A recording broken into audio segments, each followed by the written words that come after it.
whenever Rafi is ready. Okay. Please lose drugs. Okay. First of all, I'd like you to let you know that you can interrupt me at any time, ask whenever you want, or just ask me to slow down or stop effing my way to the lecture. Things I want to talk about today are several things. First of all, I want to make clear the distinction between animal rights and animal welfare, and how the classification of the animals can influence the way we view them as someone who has a right to have a right. Second thing is actually a case for and against animal rights, the moral position you can stand for in debate. Third is about speciesism, some stats basic about animal testing, how we view them through various religions, and the last two are about activism, animal activism, and last about farming, organic farming and industrial. So, first thing, what's the distinction between animal rights and animal welfare? First of all, the rights are not the same as interest.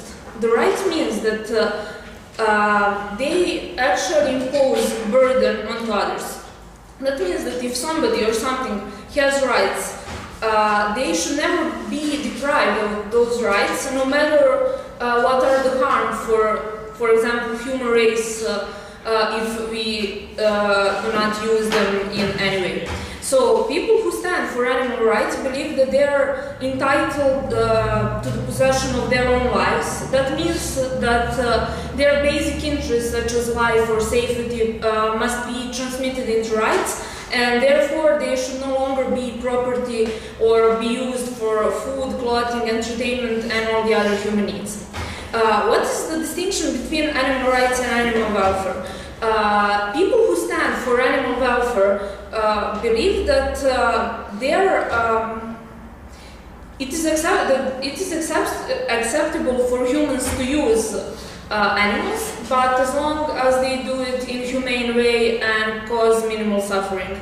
So in order to fulfill our needs, when there is no other way of fulfilling them but hurting the animals or using them, and if they do not suffer in that process more than what is minimal requirement, it is okay to use them. So animal welfare are more connected to the interest of the animals, the interest for them to suffer as less as possible, while rights are more connected to the right for them to never suffer or to never be used for our needs. We have classification of animals, and people believe that only sentient organisms are the one who should be granted the rights and should deserve full moral consideration. What it means to be sentient as an organism? That means that you are aware of your own existence, and that also means that you prefer to continue to exist. We believe that organisms that are sentient can experience things such as pleasure, pain. They prefer pleasure of life over the life of suffering, and they prefer to stay alive. There are two groups of organisms that classify as sentient organisms, and first of them are merely conscious. That means that they do not have ability to plan their future, and they are merely alive, but they still deserve some kind of moral consideration, because even though they cannot plan future or be self-aware, they can feel pain or pleasure, and they prefer to avoid pain and to maximize their pleasure. Therefore, they should be granted some kind of moral consideration. These organisms include fish or rodents and all the other kind of small animals. The second group are the group of the organisms that are self-aware, and they are aware that they are being alive, and they have some kind of ability to plan their future and to put themselves into context of existence. So besides people, just a second, besides people, there are several other non-humane animals that are included in this group, such as dolphins, elephants, gorillas, bonobos, all kinds of monkeys, and even some birds such as European magpie. It's some kind of small bird. So how do we know that they are self-aware? So we try to see if they are self-aware by testing, and the most common test is mirror test, and in that test you put an animal in front of the mirror and you put a blue dot on the animal, and if that animal tries to remove that blue dot or try to look for it or something like that, that means that they are aware that the reflection is the reflection of the self. So based on that experiment, we found out that those species are the ones who are self-aware and are able of landing. First name? No, I was going to ask, how did they choose which ones are plannable? Okay. Okay. Are there those experiments with humans? Are there humans who are unable, like mentally retarded, unable to be self-aware of? Yeah, that's the problem of using self-awareness as a principle upon which you grant some moral consideration. Young babies and people who are heavily defected do not pass this test, but because we as a species pass this test, they as a marginal cases should not be deprived of the rights because it is based upon the whole species and not the marginal cases, as I said previously. And the second group are the group of the animals and animal things that are not self-aware at all. They are inanimate objects and organisms, and they cannot feel. And as I found on internet, nothing matters to them, which feels like depressing. But this group includes plants, simple animals, insects. And all the kind of minerals and rocks, whatever they found. Minerals, yes. It is believed, yeah. Mineral. Okay, so next lecture. Right, minerals. So, on more serious notes. They believe that they do not deserve a moral consideration because not only that they cannot feel pain or experience anything, they are not aware that they are living, so they're just like, okay.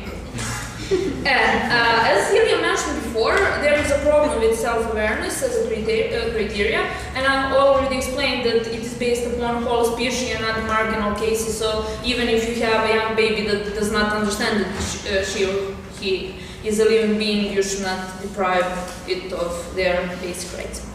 So, the second part of the lecture. What moral positions can we stand for if we are building the case for animals' rights? First of all, it is again necessary to make clear distinctions. First of all, there is two.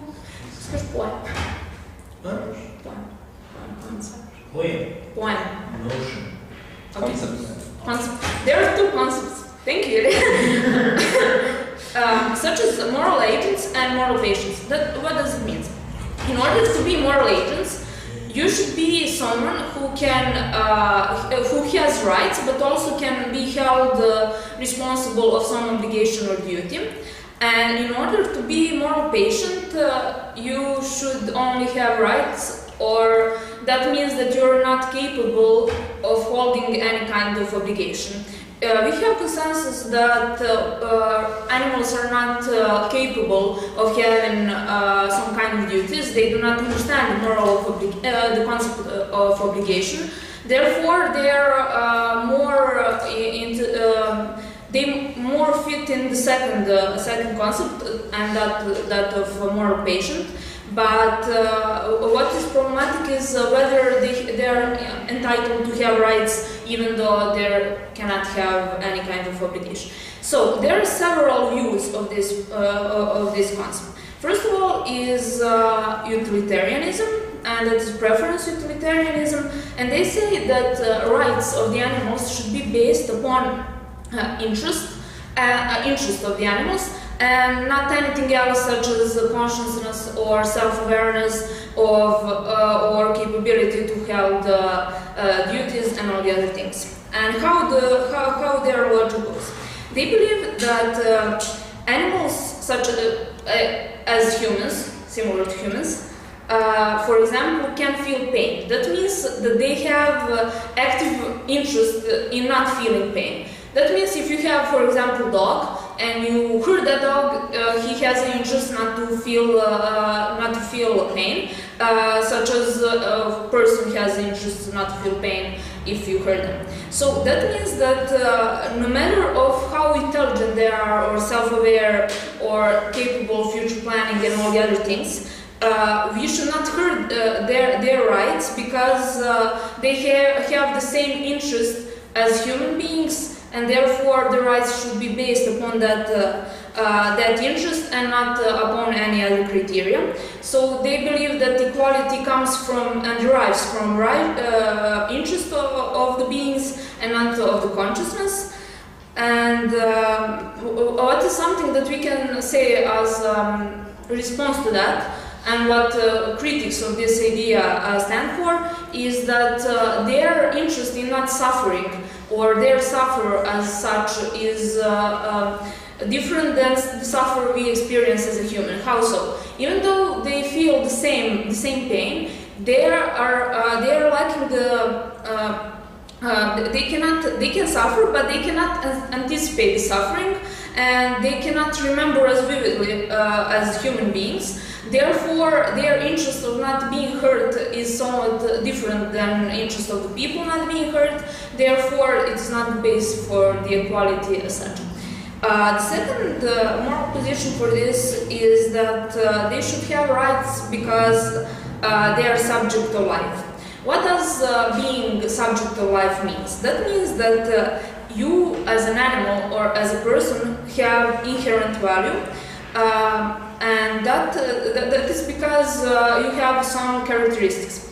The people who stand for this point say that large mammals such as and humans have the similar capability of being aware or planning future or making some kind of choices, and that the quality of life and length of life actually matters to them.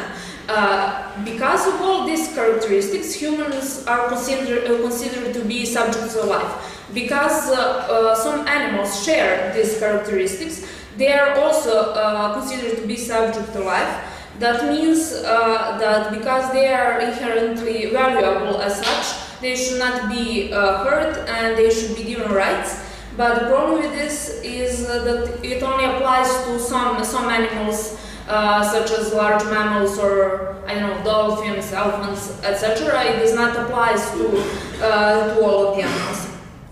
And because they are intrinsically valuable, they should not be harmed, and no matter what is the cause of this possible harm, they should not be deprived of any right to be free and live. Treating and people who fight for their rights, true standpoint or is abolitionism. That means that people who stand for this believe that animals actually need just one right, and that right is the right not to be owned. Their logic is like this: if they gain ownership of their own lives, and if they are no longer property of the human beings, we will have a paradigm shift, which will, paradigm shift.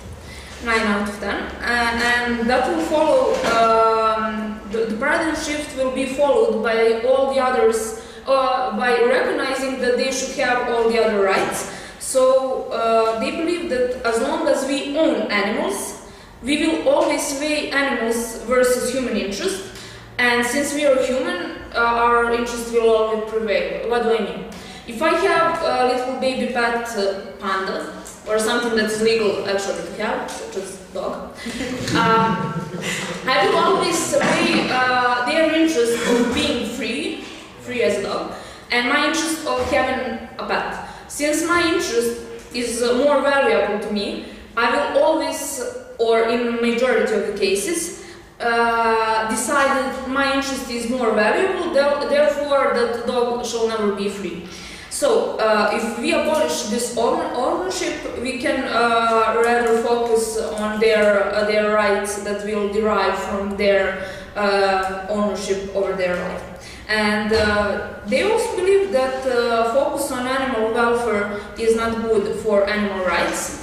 That means that if we focus on trying to pursue the more humane treatment of the animals, we are actually somehow recognizing that that using animals is good to some extent, at least if it's humane enough or not causing pain as much and all the other things. So it is better to focus on their rights than to focus on their welfare, because it is the only thing that will lead them to being free and self-owned. And last standpoint in case for animal rights are, I don't know how to spell it, contractualism? Yeah, contract. Yeah, what is it? So, this derives from the Rawls concept of veil of ignorance. That means that if people could choose what set of values would they impose on some kind of hypothetical society, they would choose to live in the society which is just to the large extent.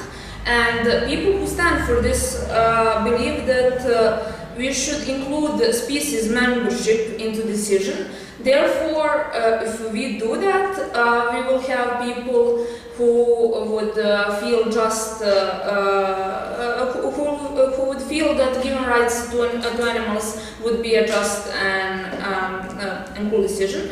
Therefore, if we include species membership to the decision that we make under veil of ignorance, we could have more just society that treats animals. Second thing, case against animal rights. So, what people say that why animals should not have rights?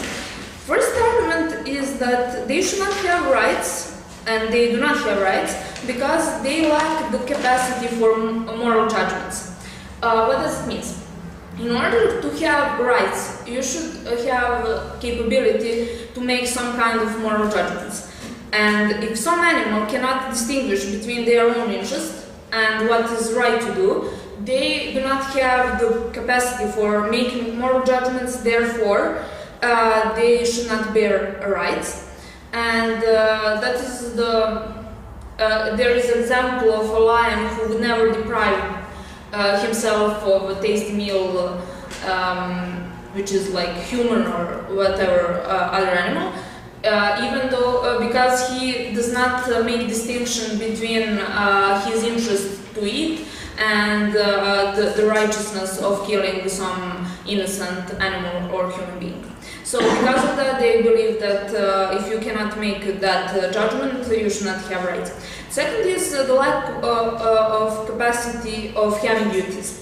That means that almost every right, if we consider them as human right, imply that there is some obligation which correlates with that right.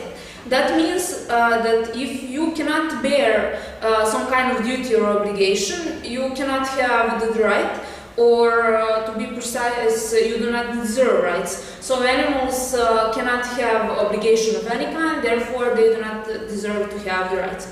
And what people say, also what can be said, is that animals actually do not need to have rights in order to have their interests fulfilled. And people believe, who stand for this opinion, that we can deprive them of rights and still have their interests fulfilled. How so? First of all, they believe that if something is not moral, such as causing a pain or suffering, it is not moral by itself and shouldn't be done no matter of if anyone has a right not to be not to feel pain or to be free or not to suffer. And because of the moral corruption of the human being, you should not do anything that cause pain or suffering to anyone, and that includes animals as well. And if we just say that it is immoral to make anyone suffer, well, we should not make anyone suffer, that includes animal, and that's the circle I just made. And the second part of this, or the second point of this, is that we should not make them suffer or use them in any way, because whenever you as a person make some animal or hurt some animal, you are actually indirectly causing harm not to that animal, but to human who owns it as well, or have interest in or has interest in it. So because the animal rights are in fact indirectly human rights, you should not use animal that some person has ownership of or interest in being alive and not hurt. So this is the case against animal rights. Third thing I want to talk about, speciesism. So speciesism is not much, is not something you could actually use in debate. It's quite extreme position, and you should just know what it is. So that means that you assign different values, rights, or special consideration to individual based solely on the basis of species membership. People who believe in speciesism believe that because we have greater self-awareness and can act morally, can be held of obligation, we as a human have higher moral status, and because of higher moral status, it is not morally wrong of us to use animals in any kind we like. And they believe also that animals have no moral agency, therefore they should not have rights. And what's really extreme about this is that they believe that even the most trivial interest of humans, such as wearing fur or something like that, should be fulfilled, even though if it means that some animal will be deprived of their life. So they believe that we are not the one with the nature, but we are at the top of the chain, and we should not consider even the rest of the species in the world. I don't know how this can be defended in debate, probably not, so, okay. About animal activism. Okay, what is really important about animal activism is not to be confused with animal extremist groups. That means that animal activism has has softer methods, such as having campaigns or protests, or having educational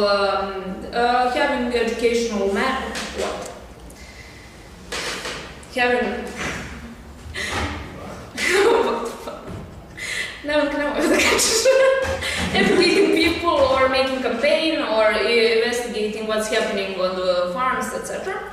So animal activism is some kind of peaceful protest against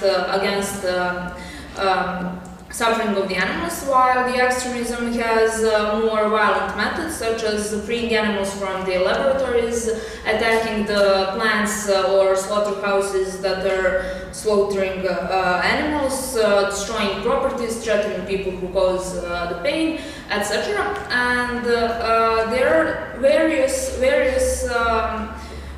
positions one animal rights group can take when it comes to the violence.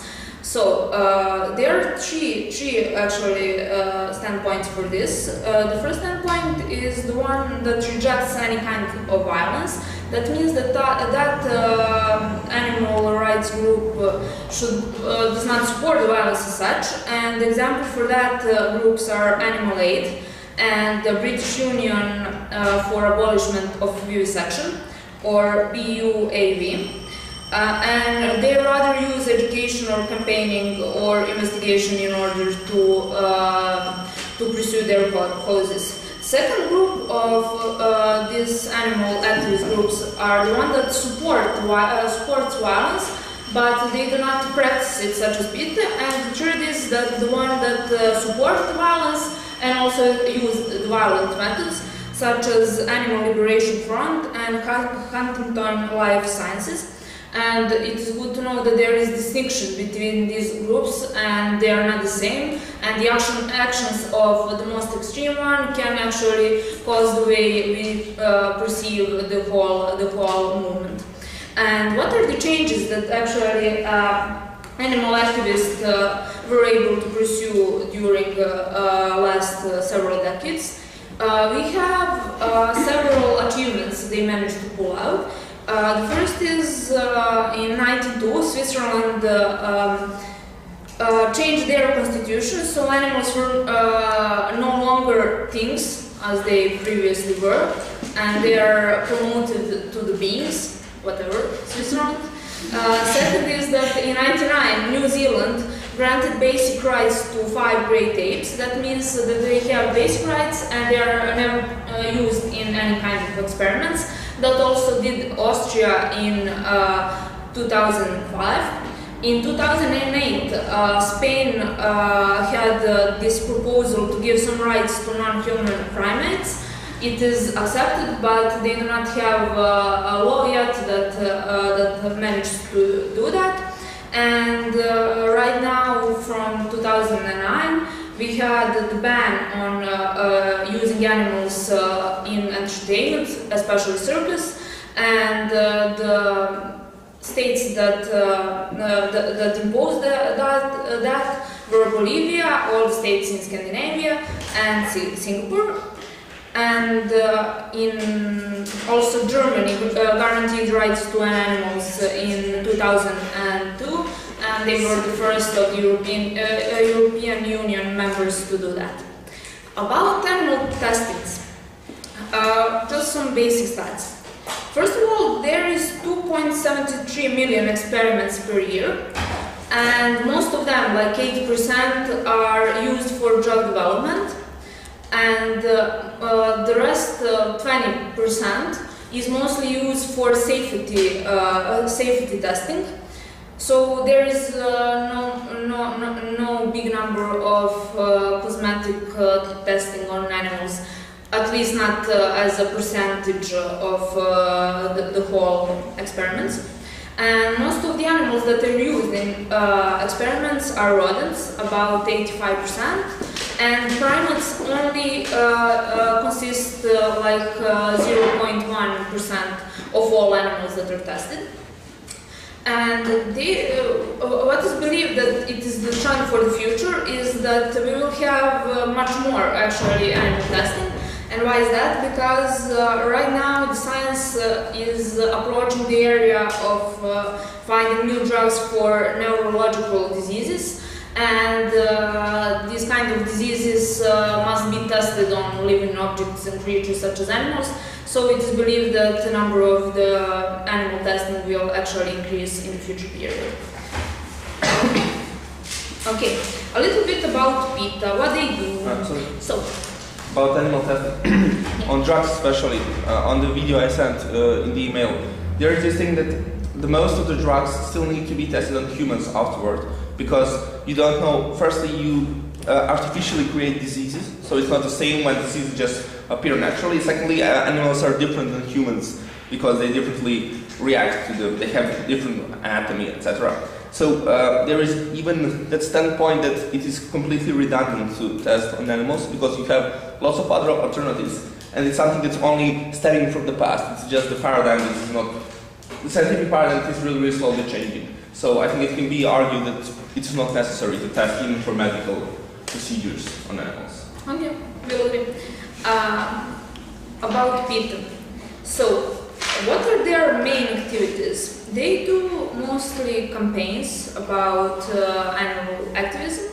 They investigate slaughterhouses and laboratories and actually show to the public their findings, such as pointing out if some slaughterhouse is being severely bad in treating animals. They also work upon campaigns for imposing new laws and cooperate with celebrities. Therefore, they are the most successful and most popular animal activist group. But what is problematic with them is that they have like about 30 millions of dollars per year of funding and donations, and the problem is that only about 2% of their funds are given to research on alternative to animal testing, for example, and 17% is actually fundraising to raise money, so they are not really responsible with their money, and they actually did some stupid things with their money, such as buying a grave next to Colonel Sanders' grave that says KFC slaughterless chicken. And I'm like, okay, people animals to say, but okay, grave is just fine. So it can be argued that they are not as efficient as they could be, and that because of that they actually harm the whole view we have upon all the other groups, because they are the most famous one. And many people actually connected the whole idea of activism with PETA itself, so they're like being monopolistic about this. And next thing I want to talk about is religion. So you already know that in Judaism, it's really short sentence because I guess it is most of the common knowledge. But Judaism and Islam have this kind of ritual slaughtering. And what is the difference between view they hold is that Judaism do not permit pre-stunning, while Islam does. And as you already know, Denmark banned the production of halal and kosher. But what is important to know that in most of the European countries, most like 98 or more percent are not produced on the soil of the countries of Europe, but actually imported from the rest of the world. So this kind of law or some kind of legislation is not something that changes dramatically the way or the ability to get this kind of foods. It's rather just making a standpoint of the government and society. And it can be argued whether the religious freedom is more important than not slaughtering a cow in ritual manner. And it's important also to know that Hinduism and Buddhism actually are pet or animal-friendly religions. And for thousands of years from 3rd century, they do not use animals as sacrifice, and they are actually embracing the culture of vegetarianism most of all the other religions. And India also has granted rights, some basic rights to the animals in 2000, so they are pretty much awesome for doing that. And the last thing I want to talk about is farming. So we have two extreme options, and all the other moderate, but these extreme options are actually the most interesting, and that is organic farming and industrial farming. Organic farming is good, or the pros for having organic farm is the fact that you're preserving soil and you're not causing so much of environment damage. But the cons of this is that you're really not productive as you could be. So you have that low productivity. That means that you have more expensive food, and that also means that you're less competitive. So if we had just organic farms, we would not be able to satisfy or to be as efficient as we can be when using some other kinds of farming. And the problem with industrial farming, which is like roots of all evil, is not just about animals. Yes, they do suffer and they live in those tiny cages and they have their arms broken because they cannot move and they're really force-fed. And sometimes, okay, I will cry if I continue to describe how they treat animals, but it's really bad. And to be even worse, it's not just the animals that suffer. For example, they cause really high environmental damage. That means that 2,500 cows farm, or the farm that has 2,500 of cows, produces the waste such as the city with a population of about 400,000 people. And the problem with this is that we have those savage plants that actually treat the human waste, but those farms are not as responsible, so their waste is much more harmful. And for example, also up to 8% of total usage of the water of humanity goes toward animal production, so they are really using much of the water. And they're also mistreating their workers. So, for example, in Brazil, they're forced to work like 16 hours per day, and they must live in their plastic shanties and cannot leave farm, and they're really mistreating them. But I guess it's not just the problem of the industrial farming, but also one of the problems that appears in this area. And maybe the worst problem is the problem of market dominance. What does that mean? Forget about those little animals. They are creating monopoly. So that means that companies that do actually slaughtering, or for major slaughterhouses, are the ones that slaughter most of the animals. What does that mean? That about 80% of the cows, and 70% of the sheep, and 50% of the pigs, and also 50% of the chicken are slaughtered in just 4 companies. That means that it is really hard for small businesses and small slaughterhouses to enter the market. That's really good. Animal rights. And that also means that they are the ones that can actually lobby for all kinds of laws that is preventing any kind of improvement in conditions they must impose on their animals. So it's really bad for the efficiency of the whole industry, and really bad for changing slaughterhouses as well. So that is all I actually had for this lecture. Questions?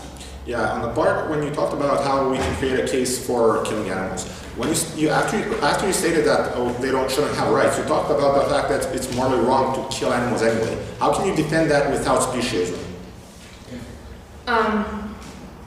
Well, is there a way?